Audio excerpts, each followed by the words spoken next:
Hello बच्चों, welcome back to my YouTube channel. तो आज हम पढ़ने वाले क्लास 12 केमिस्ट्री चैप्टर 2 इलेक्ट्रोकेमिस्ट्री का क्वेश्चन नंबर 2.4। 2.3 तक मैंने ऑलरेडी अपने यूट्यूब चैनल पे अपलोड कर दिया वीडियोस। अगर आपने नहीं देखा है तो जाकर देखिए। तो चलिए आज हम पढ़ते हैं क्वेश्चन नंबर 2.4। सो क्वेश्चन में हमें गिवन है, फर्स्ट क्वेश्चन को रीड कर लेते हैं हम।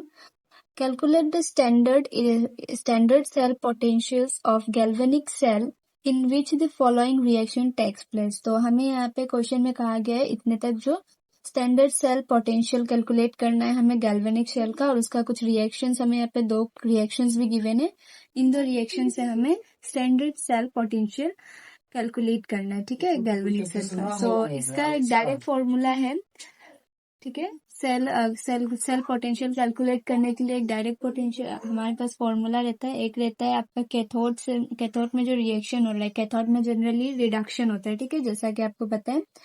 सो कैथोड में रिडक्शन होता है, तो कैथोड का वो लिख के हमें पोटेंशियल, एंड देन एनोड में जो ऑक्सीडेशन हो रहा है उसका पोटेंशियल लिख के हमें दोनों को सब्ट्रैक्ट कर देना है, ठीक है, कैथोड माइनस एनोड करना है। सो यहाँ पे इस रिएक्शन में आपका आप देख सकते हैं इसमें आपका क्रोमियम का ऑक्सीडेशन हो रहा है, तो यानी ये एनोड का होगा पोटेंशियल, और ये कैंडियम जो है इसका रिडक्शन हो रहा है, ठीक है। तो ये आपका रिएक्शन कैथोड में टेक प्लेस करेगा।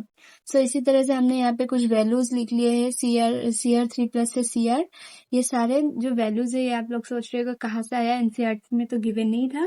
तो ये हमें एनसीईआरटी में गिवन नहीं था, बट हमें एनसीईआरटी से ही निकालना है। पेज नंबर आपका 37 में जो टेबल गिवन है वहां से हमने यहाँ पे इन सब का वैल्यूज लिख लिया है, ठीक है।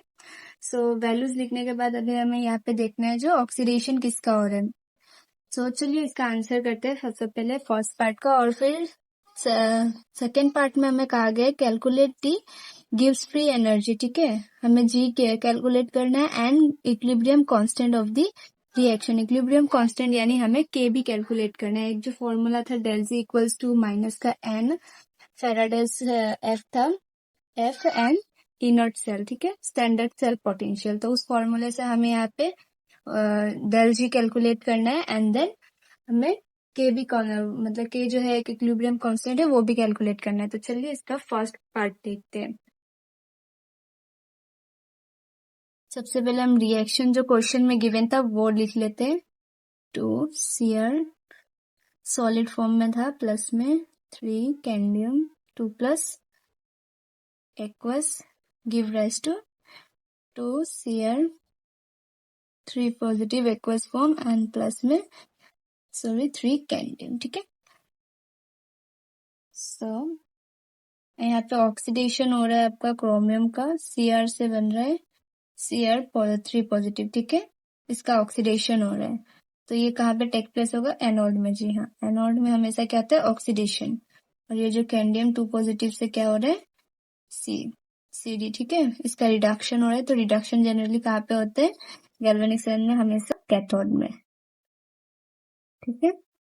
सो अब हमने वैल्यूज लिखे थे कुछ, Cr3 पॉजिटिव से Cr, इसका वैल्यू हो जाएगा आपका माइनस का 0.74 वोल्ट, ठीक है। और एक है ये CD2+ से CD, तो इसका वैल्यू हमने लिखा था माइनस का 0.40 वोल्ट। सो ये वैल्यूज आपको एनसीईआरटी के पेज नंबर 37 से मिल जाएगा, ठीक है। एक जो इलेक्ट्रोकेमिकल सीरीज का जो हमें सारा वैल्यूज गिवन है, रुके मैं दिखा देती हूँ, पेज नंबर 37। देखिए ये टेबल काफी इम्पोर्टेंट है। यहाँ से आपको क्रोमियम का वैल्यू ये रहा, Cr3 पॉजिटिव से Cr का वैल्यू गिवन था माइनस 0.74, और एक हमारा था कैंडियम, कहाँ है ये, कैंडियम का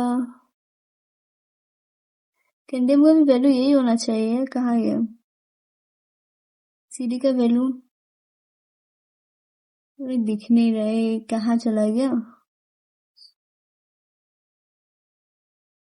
सो कैंडियम का वैल्यू भी यही से लिखा था, बट इसमें शायद से हाफ गिवन है, ठीक है, हाफ का होगा, तो वही से हमने लिख लिया। कैंडियम का होता है ऐसे माइनस का 0.40 वोल्ट।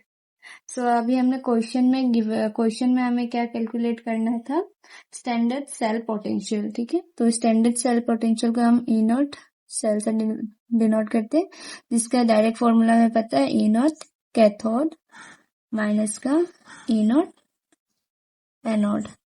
ठीक है, एक और फॉर्मूला है इसका, और आपका ई नॉट सेल इक्वल्स टू में ई नॉट ऑक्सीडेशन पोटेंशियल लिखो और प्लस में ई नॉट रिडक्शन पोटेंशियल। ठीक है, इसमें आपको इस जो फॉर्मूले में है ना, इसमें आपको कुछ मतलब इसमें आपको चेंज करना पड़ता है। ऑक्सीडेशन पोटेंशियल जैसे कि ये हमें रिडक्शन पोटेंशियल, यहाँ पे क्रोमियम का ऑक्सीडेशन हो रहा है बट ये हमें रिडक्शन पोटेंशियल गिवन है, तो इसका ऑक्सीडेशन पोटेंशियल हो जाएगा 0.74। ठीक है, वोल्ट, और इसका रिडक्शन पोटेंशियल, तो इसमें कोई चेंज नहीं करना है, तो इसका इधर से आप कैलकुलेट करते तो 0.74 प्लस में 0.40 वोल्ट ऐसे टाइप में आएगा। ठीक है, और यहाँ पे आपको कुछ चेंज करना नहीं पड़ता है। कैथोड में क्या होता है जनरली रिडक्शन, सो डायरेक्ट यहाँ पे 0.40 वोल्ट माइनस में, और ये आपका जो ये सॉरी एनोड में जो होता है ऑक्सीडेशन होता है, बट यहाँ पे रिडक्शन पोटेंशियल है तो कोई बात नहीं, आपको रिडक्शन पोटेंशियल भी लिखना पड़ेगा यहाँ पे। ठीक है, इस वाले फॉर्मूला में कोई चेंज नहीं करना पड़ता, बट इसमें आपको चेंज करना पड़ेगा।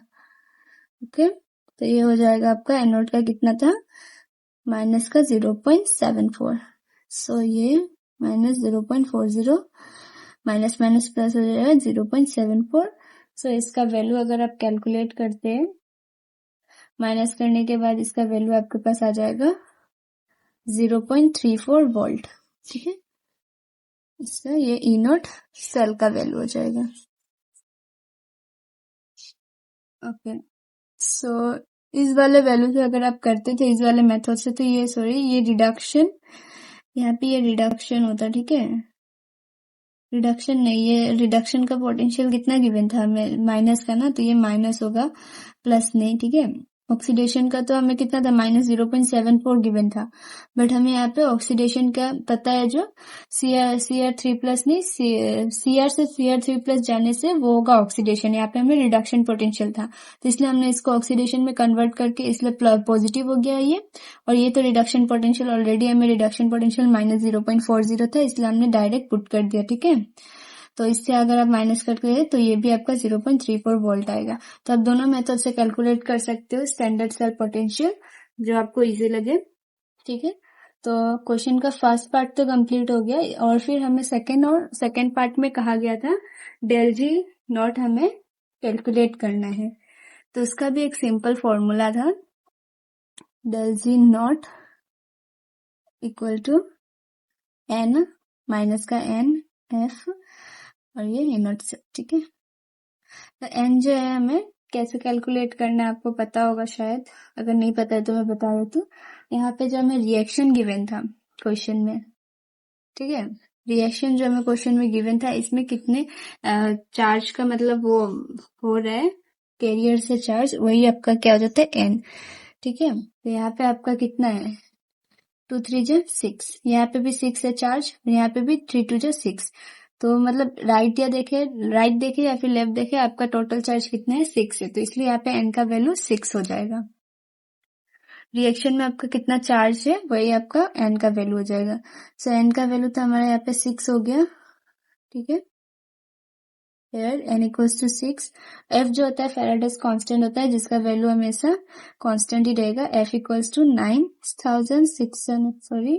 96,500। ठीक है, ये आपका कांस्टेंट वैल्यू रहेगा, और यूनिट सेल अभी हमने निकाला 0.34 वोल्ट।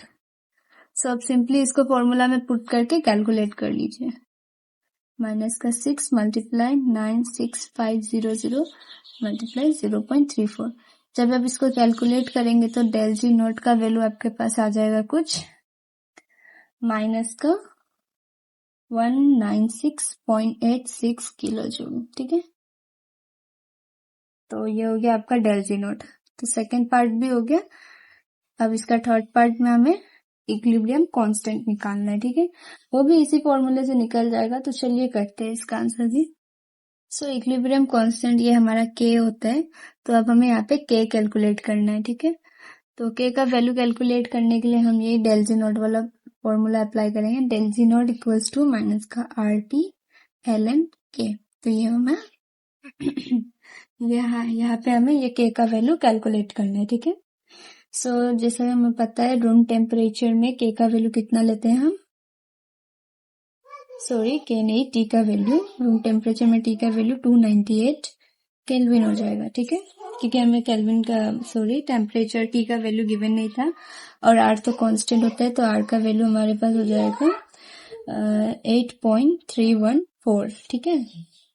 और अभी डेल्जी नोट का वैल्यू हमने कैलकुलेट किया था, माइनस का 196860, ठीक है। हमने ये जूल में ले लिया है, वहां पे हमने किलो जूल में निकाला था, यहाँ पे जूल में ले रहे हैं, ठीक है, क्योंकि यहाँ पे जो आर का वैल्यू होगा वो जूल में हमने लिया है, इसीलिए तो ये भी डेल्जी नोट का भी वैल्यू जूल में ले रहे हैं, ठीक है।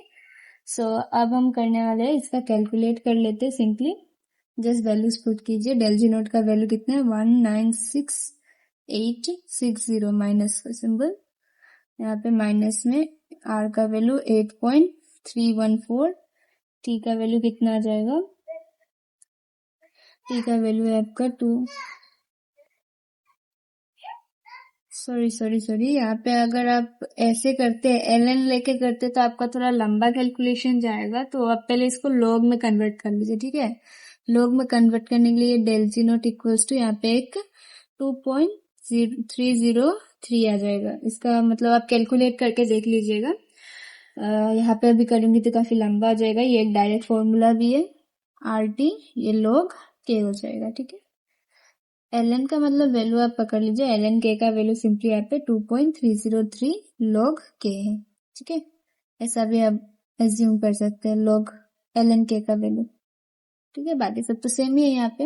आप वैल्यूज पुट कीजिए, अब आपका इजीली आंसर आ जाएगा। 196,860 इक्वल टू 2.303 मल्टीप्लाई में 8.314, आर का वैल्यू, एम टी का वैल्यू कितने 298 एट रूम टेम्परेचर, और ये log के, ठीक है। अब log के को इस तरफ ले आएंगे, left hand side, equals to, ये सब कैलकुलेट करने के बाद आपका वैल्यू आ जाएगा 34.501, के का वैल्यू है, तो इधर log ले जाएंगे तो ये एंटी log हो जाएगा, एंटी log आपका 34.501। अब सिंपली के का वैल्यू कितना आएगा, k इक्वल्स टू 3.17 इंटू 10⁻34। अब आप लोग ये मत सोचिएगा जो इतना लंबा कैलकुलेशन सब एग्जाम में कैसे करेंगे, तो अगर आपका अगर ऐसा क्वेश्चन एग्जाम में आता भी है तो आपको डरने की जरूरत नहीं, आपको उन लोग एंटी लॉग का वैल्यू उन लोग खुद दे देगा क्वेश्चन में, ठीक है।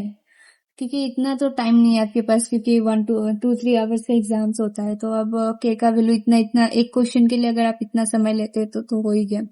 तो उन लोग मतलब एंटी लॉग का वैल्यू आप लोग को क्वेश्चन में दे दिया जाएगा, ठीक है, अगर ये क्वेश्चन आता भी है तो। अब इसका सेकेंड पार्ट है, तो सेकेंड पार्ट हम नेक्स्ट वीडियो में कवर करेंगे। तो आई होप आप लोग को ये क्वेश्चन समझ आया होगा। अगर अच्छे से समझ आया तो आप लोग एक बार ट्राई कीजिए क्वेश्चन नंबर 2 इसका करने का। अगर नहीं होता तो कमेंट में बताइएगा, मैं उसका भी वीडियो बहुत जल्द लेके आऊंगी। मिलते हैं नेक्स्ट वीडियो में, तब तक के लिए bye bye and stay tune.